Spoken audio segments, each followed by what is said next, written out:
Boy, I just can't escape talking about the Wu flu every couple days at least. I just did one on it yesterday, but already today there's so many new headlines that I mean, I have to cover it again today. I can't even keep up. I don't think that I'm getting every day everything that is happening with this disease. I mean, even if I'm able to find all the new news, from that day, by the end of the day, there's so many more news stories that I'm already behind again. So it's hard to know where to start. I guess I should go with this big report that came out of one of the universities, actually in China. I believe it was called like the South China Institute of Biology or something, or South China University. Anyway, it was a normal, government-run university, research university in China. That came out and pretty much said, oh yeah, this whole Wu flu thing that we've been saying came from this fish market and people eating bat soup and all this nonsense. Well, it turns out that maybe that virus research lab, so called. Because it's definitely not a bioweapon lab or anything, down the street from that fish market or from that animal market, whatever they were calling it. Maybe that had something to do with it. And in fact, we now think, we Chinese scientists working for the Chinese government in a state-run university, we're of the opinion that in fact this virus came from that research institution and was accidentally released. And so now they're saying that there was a scientist who was either bitten by a bat or was pissed on by a bat, and that, I guess, gave him the virus, and then he went out and spread it to other people. Now, how do we know this? Did one of the doctors who works in this this virology lab, did he actually contract the disease? Was he the first person to get sick with it? Was he the whole time a non-symptomatic carrier? I may have to go back and read, the original report on this, because of course the news stories that I've been seeing on it since yesterday haven't mentioned it, and it only just occurred to me to think that. But even if it's not in the report, I'd imagine that the Chinese definitely know this, or else they wouldn't be putting this out. Frankly, I'm surprised that this is published by a Chinese university, and it almost makes me think that it could be disinformation. Because why would the Chinese government allow this to be published because all this stuff has to go through censors. It's not like they have academic freedom over there. If you're a scientist in China, you are a scientist who works for the government. That's just how it works. You're not going to be conducting research that subverts the Communist Party's narrative. So why would Olgi allow this to be published? I don't understand. I mean, obviously, this doesn't say anything too sinister. It doesn't say that this was a bioweapon that was, accidentally released. It says that, this was there were bats who were, kept in cages like lab rats, because, bats are essentially rats with wings, so you have lab bats in China, and one of them, gave this disease to one of the researchers, and then he went out and spread it to everyone else. And they say, the recommendation in this report is that, they may want to, beef up their sanitation procedures. And so essentially, it's a big oopsie whoopsie.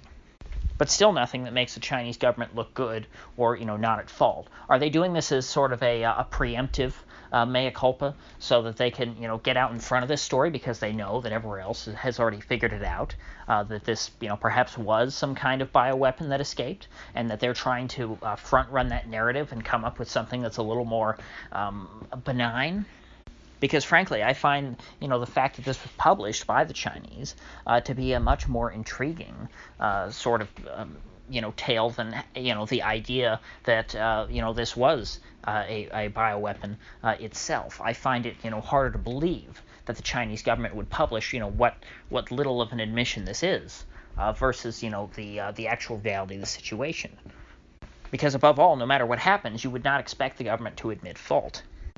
Yeah, so that's pretty bizarre. And at the same time, one of the leading hawks in America, someone who I'm not a fan of, Tom Cotton, has been, like a bulldog on this coronavirus thing. And the media playing the part of, I guess, the defender of the PRC, or of the CCP more specifically, which again, there aren't normally, if you have Tom Cotton going after, whatever random issue in a, when it has to do with foreign policy in other countries, I tend to, be on the side of whoever is not Tom Cotton, simply because Tom Cotton, is a neocon hack who wants to, drag the U.S. into ever more wars in all sorts of countries that we don't need to be in. However, in this case, he's not advocating for war. He's just, as a hawk, tends to distrust all governments that aren't, in Washington, which, has its upsides and downsides. This is an upside of that, is that he is, very appropriately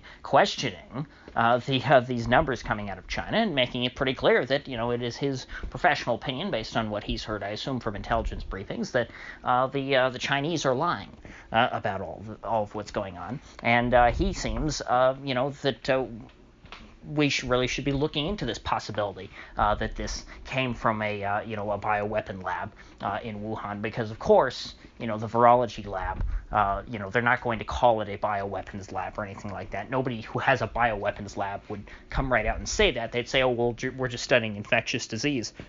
But remember that, not too long ago, there was, these stories of how Chinese scientists working in Canada stole coronavirus samples from them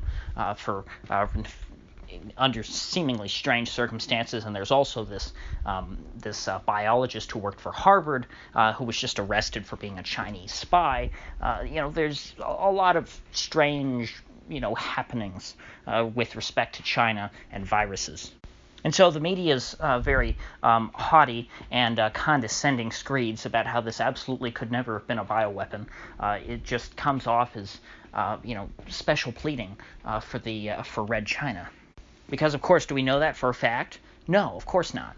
But, so it would be dumb to come right out and say it's absolutely a bioweapon and act like you have proof, which, of course, nobody does. But it's even dumber to come out and say, like, that this is impossible. What, you would put that below the communist government of China? The same folks who, this is the government that holds the world record for the most people ever killed. As far as we know, thanks to the Great Leap Forward under Mao, they killed far more than Hitler or even Stalin. And heck, even if they didn't, I wouldn't put this. Below them. I wouldn't put it below the United States government. I would be rather surprised if the U.S., throughout its history, didn't have some, bioweapons research facilities, at some time that did certain things, or even now. I mean, even though we're out of the Cold War now, and you would think that the existential crisis that existed during that time, has passed. The U.S. government never really has changed its position. It's always, looking for new enemies. Of course, now China is that big enemy, which is probably why Senator Cotton is so concerned about this. And so even if his heart is not in the right place, I'm very happy to see him, sort of on the side here of the truth, trying to figure out what exactly is going on there. Because, of course, this will affect us all very soon. All it takes is for this virus to get established here in America, and it will be our problem. And frankly, we need to know who to blame, even if it, and to the extent that this is something that perhaps was somewhat engineered by the Chinese. Perhaps that will help us lead to discovering some sorts of treatment if the rest of the world knows all the details about this. If the rest of the world is able to learn everything that China already knows. Now, speaking of the U.S., we have something now like about 30 people who in this country who have contracted the virus. There were about 15 of them or so who were just brought over from that Diamond Princess cruise, which of course is just another name for Royal Caribbean cruises, which are not in the Caribbean. These are people off of that terrible, hell ship off the coast of Japan who have been quarantined there for a couple weeks now. The U.S. went over and I guess got all, whatever Americans wanted to leave off of that boat and brought them over here, and 14 of them have tested positive so far. Now, of course, we also know that there is such a thing as false negatives that have been propping up. So, even if all these people have been tested, there might be more of them that still have the disease. Because really, it doesn't seem like like there's a perfect way to test any of these folks. There may be people who test negative for it and never get sick, but are still carrying the virus. And it's not exactly clear for how long, they are contagious. Hopefully, since the U.S. is going to do, now that they're here, another 14-day quarantine, hopefully that'll be long enough to weed out everybody who has it. But there really is, no way to know. I mean, assuming that some of them have the virus and have, not spread it to everyone else yet, then, there are going to be people who over this 14-day period will contract the virus and, may not, test positive. And so then the 14-day quarantine will end, and then a bunch of these people from this ship are going to go back out into society and spread this virus all around. But of course, that's not, my way of saying that these people should be executed or anything like that. I think that stopping, it's impossible to stop the virus spreading here eventually. It's just a matter of how quickly it will come. Because, of course, we already had, other than them, we had something like 14 people in this country who had contracted the virus, either from going to China or interacting with other people like that anyway. Now, in China, there are reports this afternoon, which are still unconfirmed, that the director of the hospital in Wuhan has died of the virus, which, is not a good omen when the guy who's supposed to be in charge of helping everyone get better has died of the disease himself. That normally happens. You would think of that as something associated with a very bad existential outbreak of, that threatens the human race. This is the sort of thing that, happened, during the Spanish flu. Now, of course, I'm not saying that doctors, getting sick is unusual or anything like that. I'm not saying that, I'm not trying to be super apocalyptic, but, things aren't looking too good right now. As I said before, Singapore and Japan are really the next places that we're going to watch to see how this virus unfolds in a non-Chinese environment where you don't have the same media restrictions. Of course, like I said before, Singapore is a fairly authoritarian country that does not have freedom of speech or freedom of the press.